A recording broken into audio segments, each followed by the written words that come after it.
I began donating blood when I was about 16. For some reason, there was a program at my school where they would take a little bus of us down to the Red Cross in Parramatta, and then we would get our fingers pricked to see that we had enough iron, and the whole lot of us would be in this quite nice building, actually, all hooked up to the machines donating blood. And it was quite a treat because it was just nice to be able to be generous in that way. And then afterwards, the Red Cross actually gave us some party food. We had party pies and party quiches and a chocolate milkshake. So it was kind of um, fun. Um, and so I did that for many years. And then when I went to university, there was also the Red Cross would have a truck that they would park at the University of Sydney. And you didn't get as much food as a reward after that, but again, a big nice cookie after that. So yeah, and then when I moved to New Zealand, for some reason, I wasn't able to donate blood there, but I was quite happy that a few years ago I realized that I could donate here. And then I remember, I think the first time Venerable Kadra Rinchen and myself went down to Newport to donate blood. All was going very well, got back home, and then I started to feel a little bit funny. I think I'd eaten a bit too much. I tried to kind of preload a little bit before going down, knowing that I wouldn't be eating after lunch, as we are directed to do. And I drank a nice big bottle of electrolyte water after that. Eventually, I went down to the bathroom, and then I started heaving. And I was vomiting into the toilet. My body was reacting a little bit to the lack of blood. And I remember, I think it was Venerable Losang, you must have cooked that day. I remember your beetroot soup that has kale in it coming right up. There was the red and the purple and then the green. I'm just like, wow, I didn't really chew my food very well that day.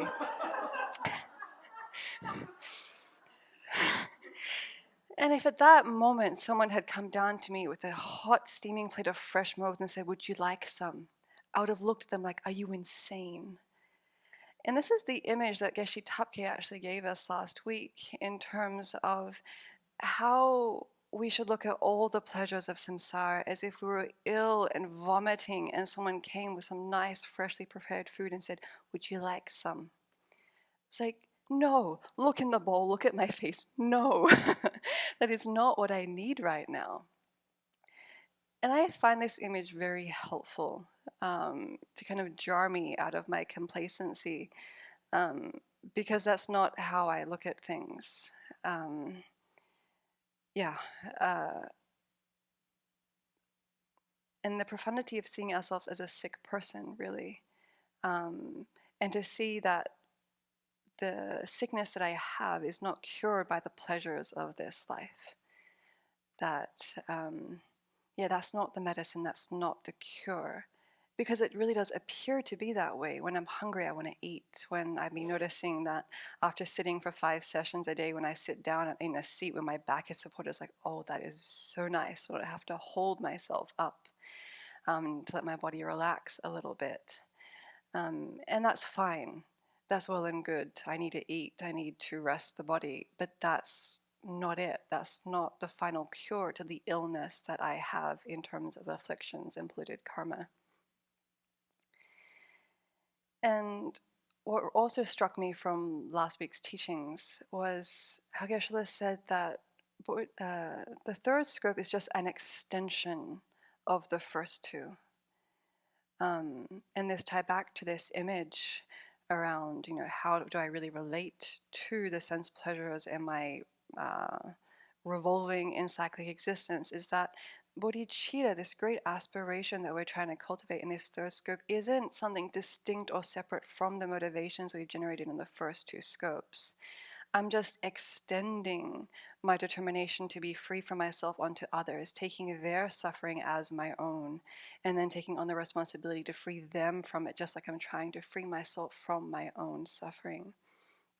And so then it's been quite meaningful to, in generating my motivation in session, to really try and connect first with my own suffering, because I'm so not clear about the depth of it, that if I don't get more and more clear about the depth of that, how am I going to be motivated to free each and every single sentient being by myself alone? It's like, I'm just going to get distracted by whatever is on the buffet table because I'm hungry.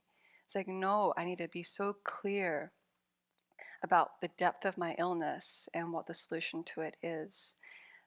Again, to use this imagery to shock myself out of complacency so that, yeah, I'm not stuck running either after or away from the appearances of just this life, which I see myself do every day. And so may we be as disinterested in the pleasures of samsara just as we would be as someone who's got their head in the toilet, heaving and throwing up. They wouldn't be interested in the food at that moment. But at the same time, later on, they're going to need to eat. They're actually probably going to be quite hungry because there's nothing in their stomach, and they're going to be thankfully nourished by what they eat. So it's not the object that's the problem, it's the mind that's relating to it. So just now, we're going to break our fast and very gratefully eat the meal that's being offered to us. But hopefully it's not with the motivation just to alleviate the hunger that we have right now. That might be a little bit stronger today than usual. But in this bigger picture of wanting to nourish this body so that we can use it to not only free ourselves, but to free each and every sentient being from their suffering.